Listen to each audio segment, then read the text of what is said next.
A previous CEO for Henry Kissinger has said that he accepts only 30 families run the world, and that these families are the main impetus behind the New World Order. David Rothkopf, creator of Superclass, the global power elite in the world they are making, and previous CEO of Kissinger Associates, says that 30 families and their 6,000 cronies control the whole human race of 6 billion individuals. His discoveries reflect an investigation directed by the Federal Institute of Technology in Zurich, which found that a simple 147 companies, out of 40,000 considered, had genuine influence and impact on the planet economy. These 147 organizations had interlocking boards of directors. Video Rebels blog reports, currently, this one-world corporatocracy utilizes the United States and the European Union to solidify and use control over the whole globe. However, there are vulnerabilities in the realm of Wall Street globalism. The EU seems, by all accounts, to be deteriorating. The ECB, European Central Bank, under the ex-Goldman Sachs VP Mario Draghi, is by all accounts as self-destructive as his Japanese partner. Furthermore, America is extended thin by its steady fighting. Russia Today said the U.S. had military activities in 134 nations in 2014. WikiLeaks, Snowden and others have uncovered much more truth than people in general can process. The U.S. has been financing Al-Qaeda and ISIS. Also, now Putin has demonstrated his prevalence by being capable of really discover ISIS and bomb them into obscurity. The main financial and military favorable position America had is going to vanish. Dr. Michael Hudson composed Super-Imperialism in 1972.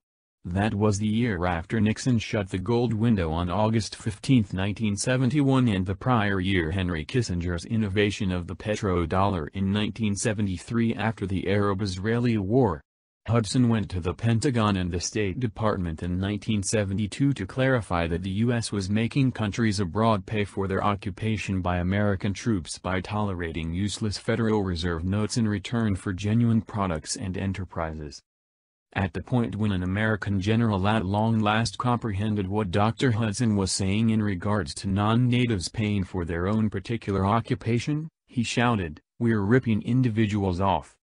The days when the Federal Reserve could print heaps of dollars to the moon and the Saudis could finance the U.S. spending shortage with their oil incomes are quickly reaching an end. Soon American lawmakers should perceive that we can never again manage the cost of those wars and disregard more than 700 army installations abroad. The American buyer should manage the multiplying of the cost of imported products. Obviously that will mean an extreme drop in the American way of life, which will prompt flimsiness at home. This frosty light of monetary reality will compel America to either begin World War III or go home. Most normal individuals might want to stay away from either a nuclear war with Russia or a customary one, as they have far predominant weapons. American lawmakers and the Pentagon burned through $400 billion on the F-35, which does not work. Russia is excessively poor, making it impossible to burn through trillions of dollars on fizzled extents so the elite can fill their pockets to our detriment. What might be pleasant is for American voters to join with the subjects of Europe, Asia, Latin America, Africa and the Mideast in their rebel against globalism. In other words, the laborers of the world join to end global occupation by bankers. The accompanying portrays an 11 direct program toward fix what has been done to us by outline. Be that as it may, first I have to clarify what causes depressions. Ask your companions what a depression is. Most answers will portray the impacts, for example, joblessness, starvation and liquidations. Miseries are tackled by cancellation of obligations either through release in Chapter 11 court or by expansion downgrading the genuine estimation of the weight of obligation. The third option would be for the legislature to void unpayable debts as the kings of old Babylon and Sumer did. We would need to devise a more advanced arrangement, as those were moderately more straightforward rural social orders. I might want to make 11 recommendations which can both end the depression and bring down our banker-occupied government. 1. Offer $25,000 paying off debtors cancellation to each grown-up U.S. resident who isn't regulated. This ought to be a worldwide exertion so individuals in remote nations will get comparable sums in pounds, euros and other nearby monetary forms. This is to be financed by grabbing the benefits of monetary war crooks that were reserved in Liechtenstein, the Cayman Islands and other such seaward illegal tax avoidance focuses. We have to get the advantages of the private banks and the record quantities of the considerable number of partnerships and the trusts the crooks who pronounced war against us. Just this will stop both World War III and this depression. 2. Seize every one of the benefits of war crooks. A great deal of advantages have been changed over into land. In America we additionally have issues with contracts. To avoid charges and to purposefully make blurred titles to homes, the war hoodlums made the mortgage electronic registration system, MERS. I would recommend that MERS be made unlawful and require all home loans be enlisted at diminished rates at the neighborhood province courthouse. I would give everybody 90 days to enroll for a reasonable title. I would likewise challenge the title to each property to demonstrate that it didn't have a place with a company or trust finance claimed by a war criminal. For instance, if a shopping center is claimed by a company, the genuine individuals who possess the offers must recognize themselves. The World Bank completed an investigation of 213 managing and account embarrassments and found that 150 were followed bank to seaward trusts connected either to Medicaid cartels or to the 30 or so families whose riches has been completely put resources into slave exchanging, tranquilized pirating and different wrongdoings against mankind for quite a long time. These benefits should be seized so we can scratch off obligations and get the economy moving once more. We additionally need to take away their benefits not on account of they were stolen from us but rather to diminish their capacity to take up arms against us to zero.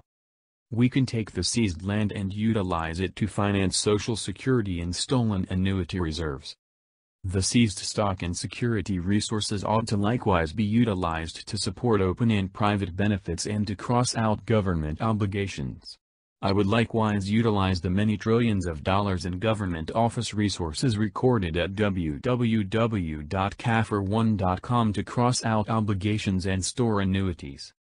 3. All elected, satiate and nearby government obligation ought to be made illicit. President Lincoln issued greenbacks which bore no intrigue. Greenbacks wiped out the requirement for bonds to be issued. 4. I would issue a non-enthusiasm-bearing cash in America and require the same of any remote nation that would need our help to drop their legislature and individual obligations. It was the Federal Reserve Act of 1913 that enabled investors to make cash out of nothing and charge us premium. That premium was intended to exchange all riches from us to the financiers. It made unpayable debts which develop at exponential rates because of the law of accumulating funds. Since costs are a proportion of the money supply to products and enterprises available to be purchased, in the event that we increment both at a similar rate, we would have value solidness. We could at current rates burn through $535 billion per year into course.